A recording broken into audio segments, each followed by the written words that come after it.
요한복음 3장 16절의 말씀은 주일학교 학생들도 잘 알고 있는 말씀입니다.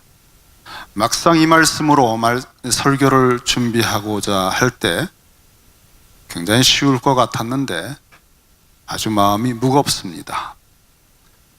하나님이 세상을 이처럼 사랑하셨다고 하는 그 사랑이라고 하는 것은 무슨 교리를 가지고 또는 주석을 통해 또 주회를 해서 전달할 수 있는 것이 아니기 때문에 많은 책을 쌓아놓고 연구한다고 되는 것이 아니기 때문에 좌절감 같은 것이 느껴집니다.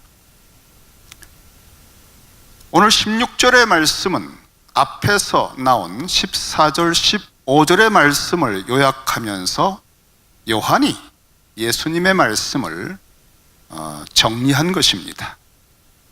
앞에 어떤 말씀이 있었습니까? 요한이 하나님이 세상을 이처럼 사랑하셨다라고 할 때 그 이처럼이라고 하는 의미를 앞에서 받은 것입니다. 모세가 광야에서 뱀을 든 것 같이 그와 같은 방식으로 인자도 들려야만 하리니, 원어에 좀 더 접근해서 직역을 한 겁니다. 1세대가 출애굽을 하고 거의 40년 마칠 때쯤은 거의 죽었습니다. 그리고 20세 이하의 새로운 세대가 이제 자라서 40년 마칠 때쯤에 가나안을 들어갈 준비를 하고 있었을 때에 길을 돌아가는 것 때문에 시험에 들고 원망과 불평을 하다가 불뱀에 물려 무서운 징계를 당할 때에 그들이 회개하며 살려주시라고, 하나님께서 우리를 구원해 주시라고 부탁할 때 모세에게 하나님께서 구원의 방법을 알려주셨습니다. 그냥 불뱀을 다 없애버리는 것이 아니라 좀 독특하지만 모세에게 그 불뱀의 형상으로 놋뱀을 만들어서 장대 위에 높이 들고 그것을 쳐다보는 사람은 살리라, 이런 독특한 약속을 하셨습니다. 뱀을 든 것 같이 장대에 들고 쳐다보면 살리라, 이렇게 약속을 하신 거예요. 사실 여러분, 지금 고통으로 비명과 아비규환처럼 지금 아우성치던 그 사람들이 사는 방법이라고 하나님이 주셨으니 고개를 들어서 쳐다보는 것처럼 쉬운 게 없어요. 그런데 고개 들고 쳐다보는 거는 아무것도 아니에요. 쉬운데 내가 지금 불뱀에 물려서 죽을 지경이고 그 뱀만 봐도 막 소름이 끼치고 막 그럴 지경인데 그걸 또 본다? 그리고 그걸 본다고 낫느냐? 여러분, 고개 들어 보는 건 아무것도 아니고 쉬운데 내 마음 속에 그것을 봄으로써 치유가 된다는 사실, 그건 내 경험이나 내 고정관념, 내 논리, 나의 모든 이성에 맞지 않기 때문에 고개만 들면 되는 일이지만 그것을 신뢰하고 약속을 믿고 쳐다보는 것처럼 힘든 게 없는 거예요. 그렇게 하려면 자기를 완전히 꺾어야 되거든요. 자기를 부인하고 믿어야 되거든요. 하나님의 약속을 믿어야 되거든요. 그것을 믿고 쳐다본 사람들은 모두 살았다는 거예요. 이 원리를, 이거 논리로 설명을 해가지고 이렇게 하면 이렇게 될 거야, 이걸 교육해가지고 그런 게 아니라 죽을 지경의 상황 속에서 정말 죽고 사는 문제니까 고개를 들어서 한번 쳐다봤는데 난 겁니다. 우리가 하나님께서 십자가라고 하는 곳에 예수님이 달려서 들려 계신 것을, 그분이 나의 죄 때문에 대신 저렇게 저주를 받으신다, 그래서 내가 저거를 믿으면, 예수를 믿으면 내가 산다는 이 논리가 똑똑한 우리 인생들에게는 말도 안 되는 얘기입니다, 여러분. 이 잔머리 굴려가면서 평생 잔깨로 살아온 우리들에게는 말도 안 되는 얘기예요. 우리 너무 똑똑한 척해요. 정말 죽을 지경이 돼야 미쳐봐야 본전이다. 기도 한번 해주세요. 그렇게 나오는 저희들 아닙니까? 우리가 우리 노력으로, 의지로, 인격으로 뭘 구원을 받을 수 있다면 왜 그런 하나님의 방법이 필요했겠습니까? 그게 구원이죠. 은혜입니다. 은혜. 믿음으로 구원을 받는 게 은혜예요. 이처럼 정말 도저히 살 수 없는 악한 자들인데, 죽을 수밖에 없는데, 그들에게 대신 죽어주시는, 높이 십자가에 달린 그분을 믿음으로 쳐다보는, 노뱀을 쳐다보듯이 그 방식으로, 대신 죽어주는 방식으로 이처럼 우리를 사랑하셨다. 지금 그 얘기를 한 거예요. 그렇게 높이 들려서 있는 목적, 이는 그를 믿음으로 쳐다보는, 믿는 자마다 영생을 얻게 하려 하심이라. 근데 이것이 하나님의, 인간의 무능과 한계를 뛰어넘어 은혜로 값없이 믿기만 하면 주시는 그 구원의 방법, 이것은 사랑이라는 거예요. 사랑. 하나님이 세상을 이와 같은 방식으로 아들까지 주면서 살려주시는, 사랑하사 독생자 유일한 아들을 주셨으니 이는 그를 믿는 자마다, 노뱀을 보듯이 믿는 자마다 멸망하지 않고 영생을 얻게 하려 하심이라. 구원, 공간복음이 구원, 하나님 나라 들어간다 하는 것을 요한복음에서 영생이라고 표현했어요. 어떤 분들은 하나님이 죄인들에게 진노를 해가지고 막 얼굴이 울그락불그락 하시고 거의 그냥 다 멸하시려고 하는데, 우리 주님께서 십자가를 지고 대신 희생하셨기 때문에 하나님이 그것을 봐주시는, 하나님의 마음을 풀어드렸기 때문에 됐다라고 하는 그런 식으로 설명을 하기도 하지만, 오늘 본문을 잘 보세요. 그 하나님이 아니에요. 예수님이 십자가에서 못 박혀 들리는 것도 하나님의 계획이에요. 하나님이 세상을, 이 죄인들의 세상을 이처럼 사랑하셔서 하나님이 하신 거예요. 하나님이 사랑하신다는 거예요. 여기 세상이라는 요한복음의 말은 언제나 죄인들을 말합니다. 그래서 예수님에 대한 세례 요한의 증거는, 보라, 세상 죄를 지고 가는 하나님의 어린 양이다 그랬습니다.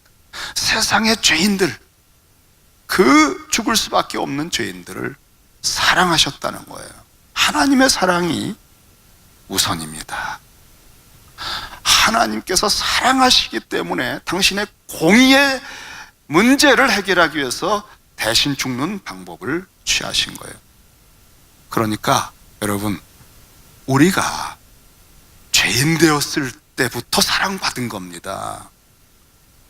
굉장히 중요한 것입니다. 로마서 5장 6절에 보면은 우리가 아직 연약할 때에, 5장 8절에 우리가 아직 죄인 되었을 때에 그리스도께서 우리를 위하여 죽으심으로 하나님께서 우리에 대한 자기의 사랑을 확증하셨다 그랬어요. 우리는 여러분, 하나님이 나를 사랑하시나? 이게 하루에도 몇 번씩 헷가닥 해요. 정서적으로 그냥 컨디션이 좋을 때는 하나님이 사랑하시는 것 같아요. 또 오늘같이 찬양의 은혜가 되면, 하나님 나 사랑하시는 것 같아.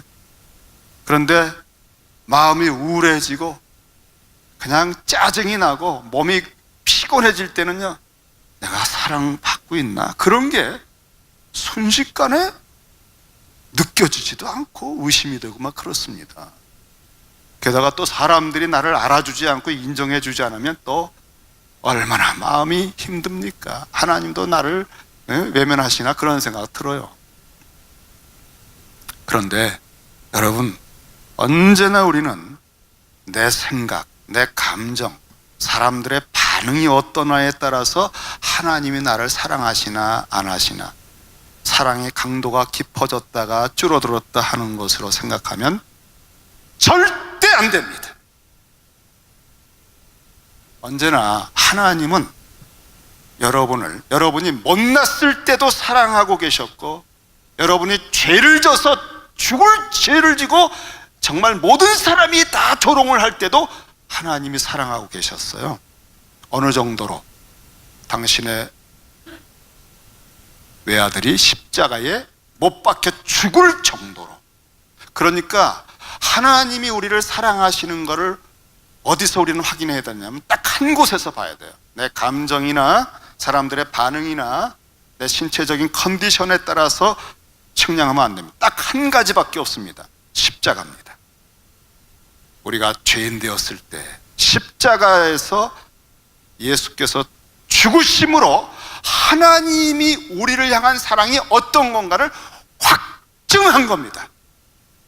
다시 말하면 1초, 2초, 3초 매 순간순간, 내일, 모레, 한 달 후, 1년 후 모든 우리의 시간과 이 모든 공간 속에서 하나님의 우리를 향한 사랑은 십자가의 깊이로 영원과 무한하신 사랑의 그것이 조금도 감소함이 없이 사랑 1초, 2초, 3초 순간순간 그 깊이로 끊임없이 사랑하고 계신 거예요.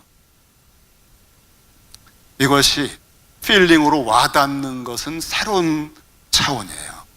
그게 되고 안 되고 상관없어요. 하나님의 사랑은 십자가에서 확증한 겁니다. 가끔 우리가 겸손해져서 성령께서 이 사랑을 우리에게 터치해 주실 때 통곡하는 겁니다. 이 사랑 받고 있구나. 하나님이 아버지가 나를 이렇게 사랑하고 계시구나. 우리는 이미 십자가를 통해서 이 사랑을 확증했고, 그 이전부터, 심지어 창세전부터 이 사랑을 받고 있었고, 그렇기 때문에 살아가면서 사람들에 의해서, 환경에 의해서, 내 어떤 여건에 의해서 휘청거리는 우리 인생의 모습은 진실이 아닙니다. 여러분, 우리는 항상 내가 누구냐라고 하는 정체성, 나 사랑받는 사람인가, 인정받는 사람인가, 거기에를 언제나 말씀에 근거해야 돼요. 또 십자가에서 확증한 거기에만 붙들어야 돼요. 그래서 십자가를 똑바로 보고 있으면 성령께서 십자가의 복음, 그 진리를 통해 우리를 성령이 사랑을 부어주셔요. 정말 10분이든 20분이든 여러분 시간 내서 정기적으로 십자가의 주님을 바라보셔야 돼요. 굉장히 중요한 방법입니다. 정말 오래 교회를 다녀도요, 복음과 십자가의 주님을 어떻게 교제해야 되는지를 모르는 분이 허다해요. 하나님이 세상을 이처럼 사랑하사 독생자를 주셨으니, 이 사랑의 깊이와 높이와 넓이는 티끌도 감소함이 없이 영원에서 영원까지 여러분을 사랑하고 계시니까 일단 믿고 그 사랑 속에서 사세요. 그리고 우리가 남은 세월, 믿고 살아가는 남은 인생 여정은 딱 한 가지를 하고 있는 겁니다. 이 사랑의 깊이와 높이와 넓이를 알아가고 맛보고 가는 과정입니다. 성숙해 가는 만큼 그 사랑의 깊이를 더 알아가서 찬송의 깊이를 더하고 찬미의 제사가 무게를 더하고, 그런 차원이 변화가 되는 거죠. 그리고 그 사랑을 받은 사람, 여러분 사랑받은 사람이 어떤 얼굴이 되는지 알잖아요. 사랑받는 여인의 모습, 사랑받는 사람의 마음, 자유함입니다. 그리고 담대합니다. 그리고 당당합니다. 사랑에 아주 무르익어서 사랑에 녹아지면 그렇게 자유할 수가 없어요. 천지간에 하나님이 나를 사랑하는데 뭐가 목이 마르고 뭐가 부러운 게 있고, 뭔가 내가 과시해서 교만을 떨어서 뭔가 인정받으려고 할 필요가 뭐가 있어요?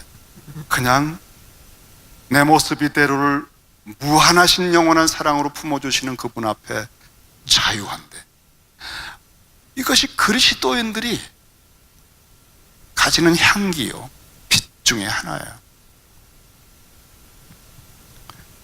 이 사랑을 받았으니 이렇게 사랑하자 하는 것이 모든 서신서들의 교훈이잖아요. 저는 오늘 이 사랑을 한 두 가지 정도 예를 들어서, 사실은 이 크신 사랑을 다 표현할 수도 없고, 그래서 그냥 조금 살짝 혹시나 이렇게 이 이야기를 통해서 하나님의 사랑이 그 아들을 믿는 자는 멸망치 않고 영생을 얻었다라고 하는 그 필링을 조금이라도 느낄 수 있는 두 가지 예를 하나 들어드리고 마치려고 합니다. 책을 하나 읽다가 어떤 분이 그런 체험을 한 것을 읽었어요. 그 번역된 책도 많고 굉장히 유명한 세계적인 어떤 저자 중에 한 사람인데요. 어린 시절에 그가 레이라고 하는 아주 막역한 친한 친구가 있었습니다. 항상 함께 다녔어요. 10대 때는 차도 같이 사서 타고 다녔대요. 데이트를 해도 같이, 여자친구를 같이 만나고, 그렇게 하면서 학교도 함께 다니고 군대도 같이 갔답니다. 훈련소에서 훈련도 함께 하고, 또 최전선에서 전투가 있었던 모양이에요. 거기도 동참을 했고요, 같이. 어느 날 참호에서 같이 얘기를 하고 있었답니다. 옛날 추억에 대해서. 오랜 그 친구니까. 근데 그 친구가 초콜릿을 먹으면서 이야기를 듣고 있었대요. 그런데 갑자기 그 참호 안에 떨거라 하고 뭐가 들어왔는데 수류탄이 들어온 거예요. 그런데 이 레이라고 하는 친구가 자기를 한번 딱 쳐다보더래요. 수류탄 떨어진 걸 보고 딱 쳐다보더니 얼굴에 미소를 쫙 짓더래요. 그리고는 먹고 있던 초콜릿을 탁 던져버리더니 수류탄으로 몸을 덮친 거예요. 그 친구는 산산이 부서졌습니다. 그리고 그 친구 덕분에 이분은 살았습니다. 요한복음 15장에 보면은 예수님께서 아버지께서 나를 사랑하신 것 같이 나도 너희를 사랑하였으니 나의 사랑 안에 거하라 하시고는 그 다음 몇 절 지나서 사람이 친구를 위하여 자기 목숨을 버리면 이보다 더 큰 사랑이 없나니 그랬어요. 십자가에서 주님이 달려서 보여주신 그 사랑은 하나님의 사랑을 받고 나를 본 자는 아버지를 보았다고 하는 하나님, 우리 아버지의 심장 속에 분출하고 영원히 우리를 향해 사랑으로 뛰고 있는 그 사랑을 예수께서 보여주신 거예요. 여러분을 위해서 아버지는 그 사랑으로 유일한 아들을 제물로 십자가에 주신 거고요.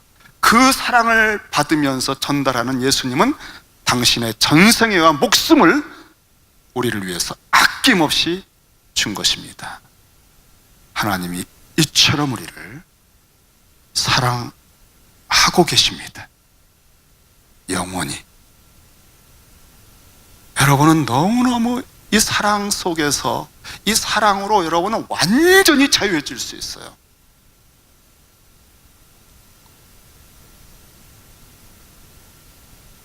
다른 어떤 것을 가지고 공부를 더해서 외모를 가꾸어서 사람들의 인정을 받고 더 사랑받는 사람 되는 그 모든 수단들이 사실은 너무 맹랑한 수고입니다. 이미 사랑받고 있거든. 신앙생활은 이미 받은 은혜가 무엇인지를 알아가는 겁니다. 구약의 사건 하나를, 이야기 하나를 통해서 또 한 번 하나님이 우리를 사랑하시는 그 사랑이 어떤 효력이 있는지 조금, 자 여러분 조금이라고 그랬어요. 실망하지 마세요. 제가 목사님 감동이 좀 되게 하셔야지 정말 말씀드렸어요. 조금. 구약에 아주 유명한 러브 스토리가 있습니다. 이거 영화로도 많이 든 것 같은데, 야곱은 형을 피해서 도망을 외삼촌 집으로 갔습니다. 외삼촌에게 두 딸이 있었는데, 여러분 한 딸, 언니는 레아였고 아우의 이름은 라헬입니다. 레아는 시력이 약하고 라헬은 곱고 아리따웠다 그랬습니다. 여기서 시력이 약하다는 게 이게 안경 써야 되는 눈이다 그런 뜻이 아니에요. 지금 외모를 비교한 거라 한마디로 말합니다. 못생겼다는 얘기입니다. 아마 눈이 사시일 수도 있고요. 이렇게 보면은 전혀 매력이 없는 거예요. 그런 반면에 동생은 아주 곱고 아리따웠다는 거예요. 한눈에 그냥 한눈에 어떤 남성이 봐도 그냥 마음을 쏙 뺏기는 그런 매력 자체. 이 야곱이 여러분 어느 여성에게 필이 꽂혔을까요? 여러분 자신을 생각하면 되는 거예요. 이건 어려운 게 아닙니다, 여러분. 이 라헬에게 완전히 반해서 외삼촌에게 이 라헬을 달라고 했는데 7년을 제가 봉사하겠습니다. 그래서 7년 라헬을 얻는 대가로 그 7년을 봉사하는데 라헬을 얼마나 깊이 사랑하는지 정말 라헬 생각만 해도 막 좋아가지고 그 7년을 며칠같이 여겼더라 그랬습니다. 피곤한 것도 몰라요. 힘든 것도 몰라요. 그냥 라헬만 생각하면 막 얼굴에 막 웃음이 나오고 막 벌써 그냥 즐거워가지고 어쩔 줄 몰라요. 사랑이란 사랑의 힘 대단한 거죠. 사실 이런 낭만적인 러브 스토리야말로 지금 영화, 드라마, 모든 소설의 주제죠. 사실 주인공들이에요. 모든 주인공들은 이 야곱과 라헬입니다. 가을 동화 그런 반면에 레아는 얼굴이 안 되니까 이 시집 보낼 수도 없어요. 그러니까 이익괴가 많은 라반이 7년째 혼인잔치 때 언니를 들여보내가지고 속입니다. 그래서 할 수 없이 둘을 신부로 맞이했어요. 그리고 7년을 또 고생을 했어요. 그런데 함께 살지만 야곱은 평생 한 번도 레아에게 사랑을 주질 않아요. 그러니까 여러분, 이 여성으로서 남편이 자기를 사랑하지 않는 것을 느끼면서 가슴이 찢어지는 정도가 아니에요. 이건 사는 게 아니에요, 여러분. 정말 죽을 지경입니다. 그리고 그 사랑을 얻고 싶은 거예요. 받고 싶은 거예요. 자기도 남편의 사랑을 받고 싶은데 그냥 남편은 온통 동생 라헬에게만 마음이 가 있고, 이 소외감, 쓸쓸함. 여러분, 이러한 상황 속에서 이 얼굴도 부족하고 사랑받지 못하는 이런 여성을 딱 한 분이 사랑을 하십니다. 여러분, 그분이 여호와시에요. 여호와. 얼굴 예쁘고 정말 사랑받는 라헬은 나중에 그 집을 떠날 때 드라빔이라고 하는 아버지가 섬기는 우상 같은 것을 챙겨요. 하지만 레아는 자기 남편에게 들었던, 아브라함과 이삭을 통해서 들었던 그 얘기를 얼핏 지나가면서 했던 여호와라고 하는 하나님을 붙들었습니다. 온 천지에 그 여호와 한 분에게 그 가슴 아픈 절절한 사연을 오직 하나님께 아뢰면서 그 쓰라린 세월을 견디고 있는 거예요. 그게 창세기 29장 31절에 보면은 여호와께서 레아가 사랑받지 못함을 보시고, 이 사랑받지 못한다는 건 더 직역하면요 미움을 받는다는 뜻이거든요. 그러니까 이 야곱은 레아를 쳐다보지도 않아요. 아유. 그런, 여러분 어떻게 살죠? 그런데 천지간에 이게 복음이에요. 하나님이 세상에 그 찌들고 죄로 부족하고 죽을 수밖에 없는 아무 가치가 없는 인간들을 이처럼 사랑하시는 그 여호와 하나님, 그렇게 소외당하고 사람들에게는 외모가 없어서 가치를 인정받지 못하는 그 레아를 유일하게 천지간의 하나님이 사랑하시는 거예요.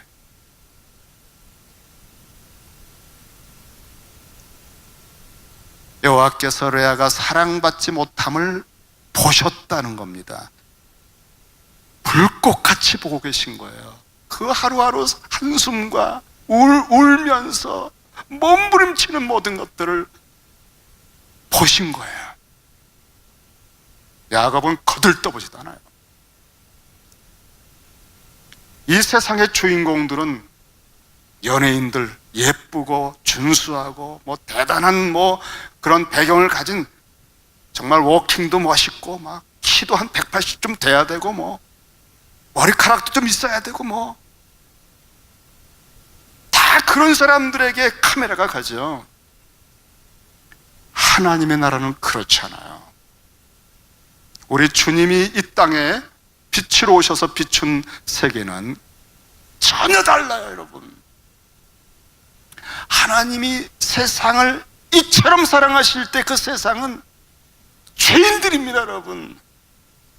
정말 냄새나고 역겨운 사람들이었어요. 소외당하고. 여호와께서 레아를 특별히 사랑하시며 그의 태를 열어주십니다. 그래서 첫 번째 아들을 낳는데, 보라, 아들이구나. 그게 바로 르벤입니다. 르벤이라는 이름 속에는 라라고 하는, 보다라고 하는 동사가 들어있어요. 여호와께서 나를 보셨구나. 그분은 나를 봐주셨어. 우리는 사람들이 나를 봐주기를 얼마나 바랐는지 몰라요. 그 사람들의 시선 속에서, 선망의 눈총 속에서 그냥 막 짜릿짜릿하면서 막 엔돌핀이 올라오잖아요. 그래서 그 인기, 좋아요, 그거 딱 몇 개 들어온 거, 그런 것에 막 그냥 흥분해가지고 그 재미로 살아가는데, 천지간에 하나님이 봐주신다는 것. 우리는 허망한 것에 너무 많이 속고 살기 때문에 진짜를 모릅니다. 복음 안에만 진짜 사랑이 있습니다. 이 봐주신 것, 그게 르벤이에요. 르벤. 그것을 르벤 아들을 낳으면서 여호와께서 나의 괴로움을 보셨다. 이제는 내 남편이 나를 사랑하리로다. 그러니까 사실 아직은 레아가 하나님이 자기를 도와주셨고 알아주셨지만 목적은 남편 사랑 받는 거예요. 그러니까 하나님을 아직은 이용하는 단계입니다. 우리 다 그렇습니다, 여러분. 우리 급해서 기도하는 거지 정말 하나님 영광 때문에 그런 거 아니잖아요. 그런데 하나님께서, 여호와께서 또 함께 하시기를 두 번째 아들을 임신하여 아들을 낳았는데, 그가 다시 임신하여 아들을 낳고 이르되 이번에는 여호와께서 내가 사랑받지 못함을 들으셨으므로. 이 사랑받지 못하면서 탄식한 거, 그냥 꺼이꺼이 울면 이걸 다 들으셨다는 거예요. 샤마라는 동사가 듣는다는 단어거든요. 샤마. 그 단어에서 이름이 나온 게 시므온이에요. 보셨다, 라 동사에서 르벤. 들어주셨다, 시므온. 하나님은 도와주시고 들어주시는 분이에요. 우린 사람들이 내 얘기 들어주길 바라고, 정말 대통령 한번 하고 나와서 한번 얘기하면요 몇십만 불을 받더라고요. 와, 정말 들어주는 사람들이 막 얼마나 많습니까? 하나님이 우리를 들어주십니다. 세 번째로 임신을 또 했어요. 이때까지 예쁜 라헬은 한 명도 아이를 못 낳았어요. 그런데 이 못생긴 레아는 계속 아이를 낳고 있는 거예요. 세 번째 아이는 세 번째 딱 낳고서는 뭔가 자신감이 들었어요. 지금부터는 내 남편이 나와 연합하리라. 연합이라는 단어가 레이라는 단어입니다. 레이. 그런데 야곱은 보통 사람이 아니에요. 3명의 아들 낳는데도 거들떠보지도 않아요. 센 사람입니다. 우리 주변에는요, 우리가 아무리 수고하고 열심을 하고 뭐고 굉장한 걸 해내도요, 인정해주지 않는 사람이 천지간에 널려 있습니다. 절대 사람에게 기댔다가 반드시 상처받을 수밖에 없는 이유입니다. 사람들은 여러분에게 모든 것을 다 주며 영원한 사랑을 결코 주지 않아요. 그런 사랑에 목맸다가는 여러분이 죽어요.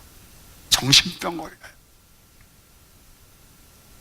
이 레이를 낳고도 남편이 자기를 돌아보지 않는 것을 알았습니다. 그러면 이제 절망도 느낄만 한데요, 특이한 체험을 그가 하게 됐어요.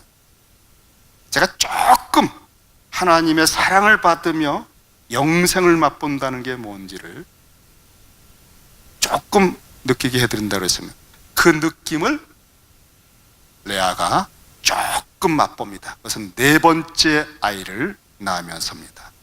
4번째 임신하여 또 임신하여 아들을 낳고 나서는, 전에는 야, 이제 낳았으니까 남편이 나를 사랑할 거야, 내가 남편하고 연합이 될 거야, 뭐 이런 기대들을 항상, 언제나 목마름이 남편에 대한 것이, 남편이 알아주고, 우리는 언제나 목마름이 사람들이 나를 인정해주고 알아주고, 그러니까 내가 이만큼 했으면 다 이렇게 봐줄 거야, 들어줄 거야, 그렇게 생각하잖아요. 4번째 아들을 딱 낳았을 때 레아 속에 변화가 생겼어요.